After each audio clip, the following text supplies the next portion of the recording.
Coach. Last game, you talked about how you've basically just thrown PG into the fire with the pick and roll reps as a passer in order to get him and everyone else ready for the playoffs. How do you think he did tonight on that front as a passer out of the pick and roll? He did a great job. I thought, when he was in the drop coverage, he took advantage of getting downhill, getting into the paint. And then when he started blitzing, I thought he made the right pass and read every single time. So, like I said, just continue to keep getting better at that, keep sharing the basketball. And, 2 nights ago, 35 assists and 34 assists tonight. So it's infectious. And when we're moving the basketball like that, we're tough to beat. We'll move over to Owen. Hey, Ty, PG started the season so hot, and then he had the toe injury and kind of learned how to manage it. But now he scored 30 in like 4 straight games. How is this the hottest groove you've seen him in so far? And what have you seen from him that just is making him play so well right now? I think, early on in the season, this is the way he was playing, and like I said, finally getting healthy and, able to attack, get downhill, get into the paint, dunking the basketball, finishing at the rim.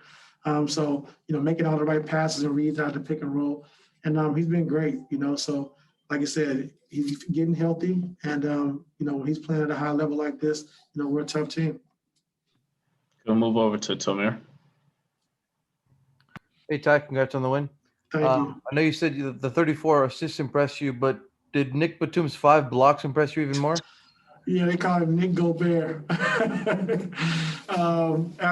the game. But, we had a lot of those hustle plays, Tomer. Just, Reggie had a couple, Terrence Mann had a couple, Nico just getting back in transition, getting stops, when we had a disadvantage. And, I thought early on in the game, that first 8 minutes of the game, we were really tired. So I thought we had to just fight through the fatigue, be mentally tougher. And we just kept telling the guys, I know we're a little fatigued. We just got to play through it. We get to the second half, we get our second win. And like I said, I just thought a lot of guys, did a lot of, great things. Terrence Mann was great off the bench. I thought Pat gave us some great minutes at the backup 5. And Marcus, in that third quarter, just to give PG a little rest, to be able to post him and for him to come through the way he did was huge for us as well. Let's move over to Cameron Buford.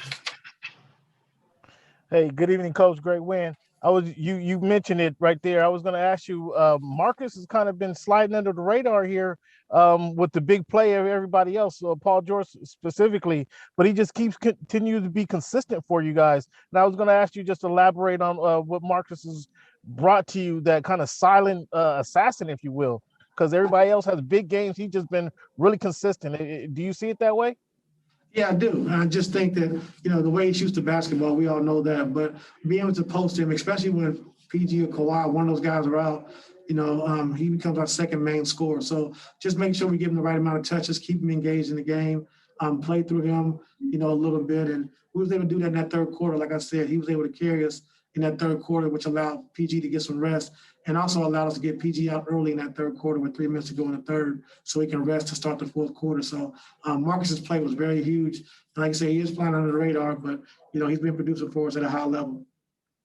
We'll move over to Law. Hey, Ty, you mentioned before the game the philosophy of this team as far as balancing, pushing for the playoffs and getting guys rest, not overcompensating. 6 straight win now. You had a 6-game win streak earlier. Are games like this, do they validate your feeling about it doesn't matter really who's out there, just as long as the habits are building and you're going out there to win games anyway? Yeah, you're not going to win every game, Law. And, our biggest thing is we want to just continue, like you said, to build the right habits of sharing the basketball, moving the ball, defensively having a defensive mindset and understanding our foundation. And, that's what's the most important thing to me. Like, it's going to be wins and losses, but we're playing the game the right way, I can live with it. So, just continue to keep building good habits no matter who's on the floor. Just play the game the right way, and like we've been teaching all year. So, hats off to these guys. Really starting to pick it up. Really starting to, do the things we've been trying to incorporate over the last 5 months. And we got to continue to get better for this last month of the season. So let's move over to Pavi. I'll pronounce that right. You kind of just spoke on it, and not asking you to compare rosters or to compare players, but you've coached championship teams before, and we're halfway through we're basically at the end, close to the end of the season now. What ingredients do you see in a championship team that you see in this team? I think our mindset. I think after All-Star break, coming back and understanding, if we wanted to be good, if we wanted to compete for a championship going into the playoffs, then we gotta do things the right way. And we had a lot of injuries, the first half of the season, and even the second part. But my biggest thing and my biggest message was that we gotta just make sure we're building the right habits, playing the right way every single night. And every game is not going to be perfect, and we understand that. But if you have the intention of playing the right way and doing the right things, then you can live with the results. And I think our guys are really bought in. I think they understand what we're looking for now on a night-to-night basis. I think the addition of Rondo, be able to run that second unit and help with Nico and help when PG comes back in with that second unit has been phenomenal for us as well. Move over to Shane Young. Hey, Ty, it seemed as if the pace was really high tonight, especially in that first half. Was that a point of emphasis, or was that important for you guys to do, especially on the road? Well, their pace is high, so we had to keep up a little bit, Shane, as much as we could. And we wanted to push the tempo and try to attack early as well, because they do a good job of mixing up the defense. They run, 2-3 zone, they run a box and one, they run triangle and two. So we wanted to push the ball and push the pace to try to, take advantage and score early before they're able to get their defense set. Like I said, our guys, we did that. And then when we had to execute in the half court, I thought we did a pretty good job with that as well. We'll take a few more. We'll move over to Andrew, and then we'll close out with Miriam. Paul was Paul was so hot early on, 23 in the first half. Was there, because you've been around, stars this long, great offensive players, I'm wondering if you have almost like a sixth sense for when a guy is going to get hot. Like, was there a play in that first half where you felt like this could be his night where he might dominate? No, I really didn't. I mean, he's been playing at a high level, like I said, all year outside of when he, got injured. But, I think Paul just taking what the defense is giving him. I think he's been in a good groove, a good rhythm. When they was in their deep drops or playing it one-on-one, he was taking his shots. In the second half, when they blitzed, he was making the right pass and right plays for other guys to get shots and opportunities. So, just taking what the defense gives them, just slowing it down. I think getting the ball in his spots, where he's able to operate.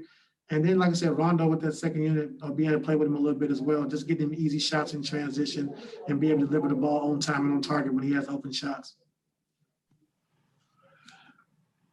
Hey, Ty, I just want to, you guys get Detroit right away again tomorrow after just having him. Obviously you had success against them a couple nights ago, but how strange is that to kind of have this sort of schedule?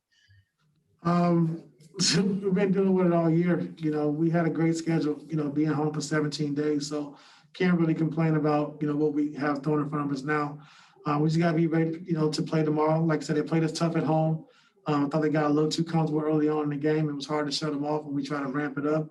So, this team runs a lot of good offense, tomorrow. So we got to make sure we're locked in and coming in with a defensive approach and a defensive mindset.